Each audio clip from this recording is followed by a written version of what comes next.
संसदर budget अधिवेशनर द्वितीय पर्यायर शेष दिन में भी सुरुखुरु चली पारानी गृह आरंभ विरोधी प्रबल हट्टगोल देखा मिलता जहाँपर लोकसभार प्रक्रिया अनिर्दिष्ट काल स्थगित रखा विरोधी तथा शासक दलर हंगामा भितर मार्च 13 रु आरंभ होता संसदर बजेट अधिवेशनर द्वितीय पर्यायर लोकसभा और राज्यसभा गृह बारंबार व्याघात होइछि।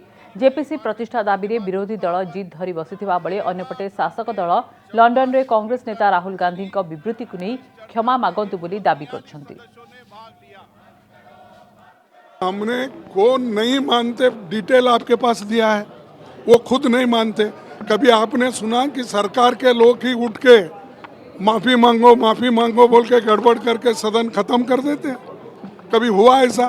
तो वो खुद ही कॉन्स्टिट्यूशन को नहीं मानते, डेमोक्रेसी को नहीं मानते, लोकतंत्र को नहीं मानते, और एक को एक न्याय और दूसरे को दूसरा न्याय।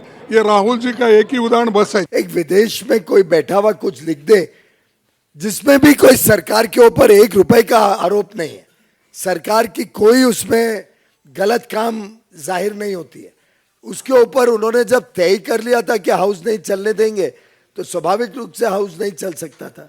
तो कांग्रेस की जिम्मेदारी थी, कांग्रेस ने बजट के ऊपर चर्चा करनी चाहिए थी।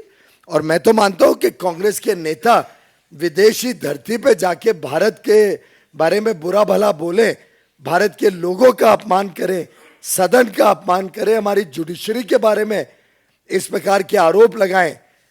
चेयर के बारे में तो इतना भद्दा वक्तव्य शायद ही भारत के इतिहास में किसी ने इस्तेमाल किया होगा जितना कांग्रेस और कांग्रेस के अलग अलग नेता, बड़े नेता और छोटे नेता दोनों जिस प्रकार से चेयर के बारे में अपमानित भाषण कर रहे थे, ये बहुत दुर्भाग्य की बात है।